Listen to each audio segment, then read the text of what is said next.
lo que ha hecho un equipo de investigadores que ha estado trabajando en una máquina muy peculiar para estudiar el cerebro. Se trata de una plataforma que emite luces específicas en ciertas zonas del cerebro, ayudando a entender el comportamiento. Vamos a hablar de este tema que hay elementos bien interesantes con Karina Palma, científica del Instituto de Neurociencia Biomédica, y Philippe Maillat, ingeniero en óptica de la plataforma biomatemática Biomat-BNI de la Facultad de Medicina de la Universidad de Chile. Muchas gracias a los dos por acompañarnos. Bienvenidos. Muchas gracias por la invitación. Partamos explicando, le pregunto a cualquiera de los dos que quiera comenzar, ¿dónde surge, cuál es la inquietud inicial que hay para comenzar con esta investigación? Bueno, el proyecto en el cual se enmarca este aparato, en el fondo que finalmente diseñamos, tiene que ver con la percepción de luz. ¿Sí? La idea general es que no solo los sistemas sensoriales logran captar lo que viene del ambiente, en particular, por ejemplo, el sistema visual, sino que hay otros sistemas, o al parecer el cerebro necesita captar señales lumínicas de otra manera. ¿Sí? Esto es un proceso que es conservado, al parecer, a lo largo de todos los vertebrados, y en particular nosotros trabajamos con esta pregunta en un modelo de pez que tiene muchas ventajas, dentro de las más importantes, que es transparente por mucho tiempo. Entremos en ese punto. Ajá. Pez cebra. Pez cebra. ¿Por qué el pez cebra? Y que además uno se pregunta qué similitud puede tener con el ser humano. Bueno, pez cebra tiene similitudes con los mamíferos en muchos aspectos. Primero, en términos genéticos, tiene, por ejemplo, un 70% de homología con la genética humana, con el genoma. Además, es un vertebrado, ¿sí? Lo que lo acerca mucho más respecto de, por ejemplo, estudios donde se trabaja con invertebrados, como las moscas, claro, o los gusanos, como los C. elegans, ¿cierto? Además, las áreas del cerebro funcionan más o menos de la misma manera y dan, en general, las mismas señales, ¿sí? Pero tiene particularidades que son súper interesantes para poder estudiar, por ejemplo, lo que nosotros queremos ver, que es cómo las neuronas en el cerebro, en particular en pez cebra, unas neuronas bien especiales, captan señales directamente desde la luz, que atraviesan el cráneo directamente, y modulan circuitos neuronales. Claro. Esto, pez cebra, nos da una gran ventaja porque es posible verlo en vivo en el microscopio. ¿Sí? Pero yo, por ejemplo, soy médico veterinario y soy doctor en ciencia biomédica, pero no tengo el expertise ingenieril, en el fondo, para poder... Yo puedo hacerme la pregunta, pero ahí viene la gran ventaja de poder trabajar, por ejemplo, con ingenieros, con matemáticos. Claro, o sea, aquí hay una investigación que es multidisciplinaria. Exactamente. Y eso es bien relevante, porque tenemos claro que necesitamos entonces estudiar cómo reacciona el cerebro frente a impulsos de luz. Claro. Distintos a los que conocemos hasta ahora. Pero para eso necesitamos un instrumento especial. Exactamente. ¿Cómo se trabaja en eso? ¿Y qué es finalmente lo que logramos? ¿Qué es lo que se logra? O logran ustedes, perdón. Entre comillas, o sea, lo que queremos hacer es llevar a cabo, ¿no es cierto?, el experimento que está basado en optogenética, ¿no es cierto?, que es la iluminación de un espécimen, ¿no es cierto?, con ciertas longitudes de onda o colores específicos, y para eso necesitamos el implemento. Entonces, claro, necesitamos un espacio físico donde se logre llevar a cabo esto. Entonces, me acuerdo que estaba en una reunión de trabajo y Karina dijo que hace como 8 meses atrás quería llevar a cabo este experimento y que le faltaba un poco de ayuda. Y ahí fue cuando dije, ¿sabes qué? A mí me gusta este tema, lo encuentro interesante porque es optogenética. Yo estudié óptica y después me especialicé en temas más profundos de eso. Así que le dije, ya, yo te voy a ayudar a hacer como el setup, donde se va a hacer la iluminación para este experimento. ¿Ya? Entonces ahí mezclamos lo que fue óptica, que es mi área de expertise, ¿no es cierto? Tratar de aprovechar la mayor cantidad de energía que se emite a través de estos LED, que son muy pequeños.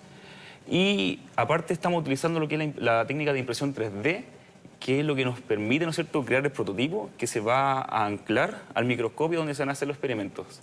Perfecto. Entonces ahí hay buenos software que son de diseño, y también llevo años haciendo diseños mecánicos para elementos ópticos. Así que fue un tema de calcular, saber, por ejemplo, cuáles son las propiedades físicas de cada LED.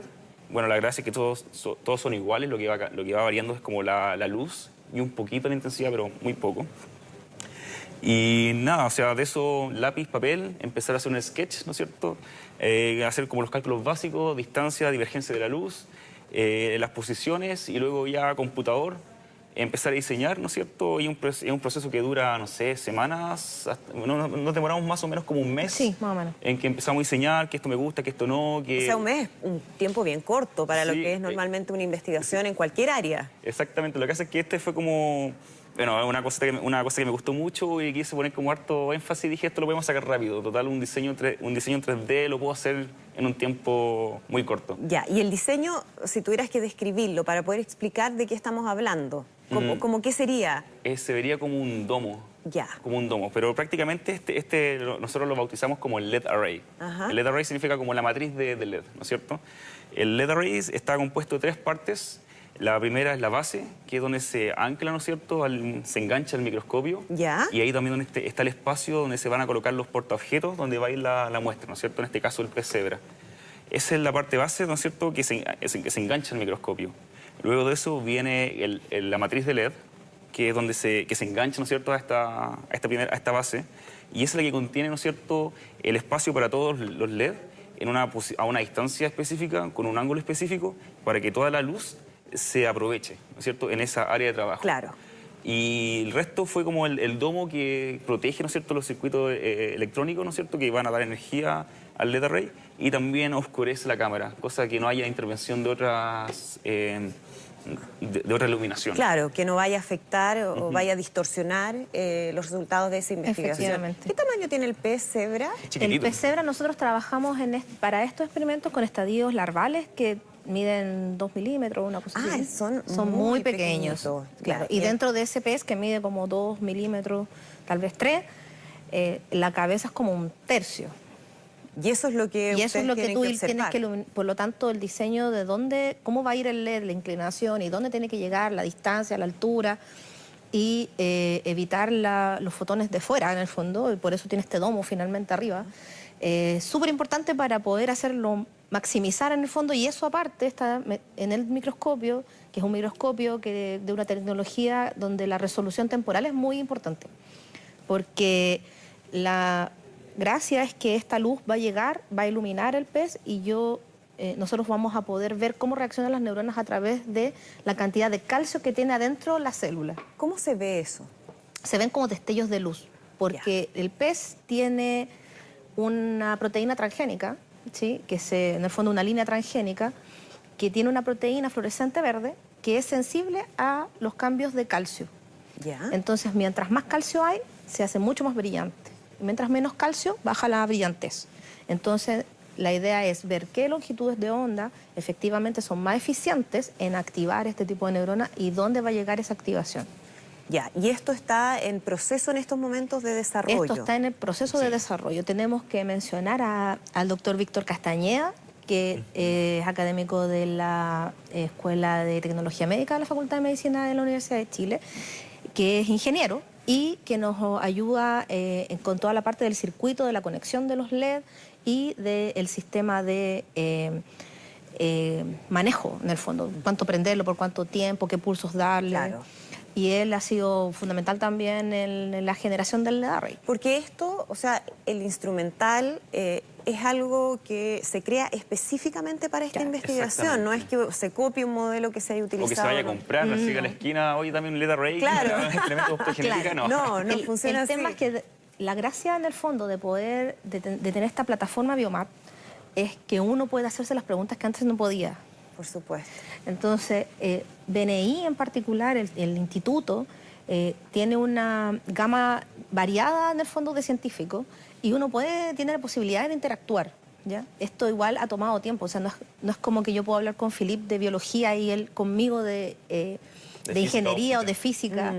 Y eso se va a dar así porque tienes 2 personas juntas en un lugar. Claro. Están en el instituto, trabajar, conversar y tener un tiempo en el fondo solo para poder dialogar en el fondo y entenderte con el otro es fundamental para que salgan estas cosas, no es como inmediato en el fondo. Entonces, en ese sentido, uno espera que estos institutos que están formados en el fondo con proyectos públicos, ¿cachai?, también tengan posibilidades de mantenerse, porque en el fondo el trabajo que ha significado aprenderle otros lenguajes, desde aprender física hasta casi programación computacional, más o menos, para poder hacer todo lo que uno quiere, en el fondo, como biólogo. Es súper relevante, es algo muy innovador y que vale la pena mantenerlo, porque en el fondo es de ahí de donde empiezan a salir las ideas nuevas, cuando uno empieza a conectarse con los demás. Ahí la colaboración. Sí, no, claro, pero no es algo que es como inmediato, entonces es importante mantener este tipo de centros que ayuden en el fondo a que estas ideas fluyan, porque como te decía, en biología uno se podía preguntar cosas acotadas porque los experimentos te dicen cosas particulares. Exacto. Entonces, cuando amplías la plétora de cosas que puedes hacer, tú te puedes empezar a preguntar cosas mucho más interesantes. De todas maneras, ¿qué plazos manejan para esta investigación cuando ya debieran tener?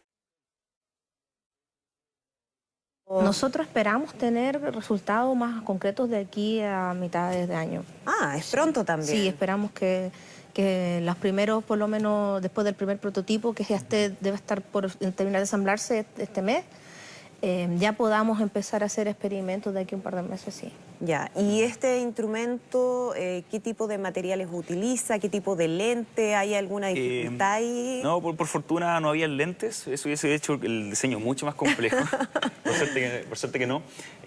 Los mismos LED tienen como unos lentes muy pequeños que ayudan a hacer como a modular, no a modular, pero a dirigir la luz de una forma específica. Y bueno, prácticamente, bueno, yo creo que la gracia, que es lo que más llama la atención, es que esto fue hecho con impresión 3D. Entonces la impresión 3D te da esa capacidad de que uno puede diseñar lo que uno quiera. ¿Te permite cualquier cosa? Cualquier cosa prácticamente. Lo único que se limita en la impresión 3D es como la resolución. Por ejemplo, hay cosas que ya, si hago una estructura muy pequeña y la junto con otra, hay una distancia en la cual esas dos estructuras no están separadas. Se fusionan, porque hay una resolución mínima ahí. Claro. Pero la gracia es que nosotros estamos usando esta máquina de impresión 3D que está basado en estereolitografía. Entonces yo hago el diseño en el computador, ¿no es cierto?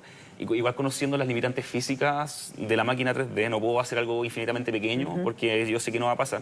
Entonces uno sabe, entre comillas, cuáles son esas especificaciones y luego ya uno elige el formato en que se va a imprimir.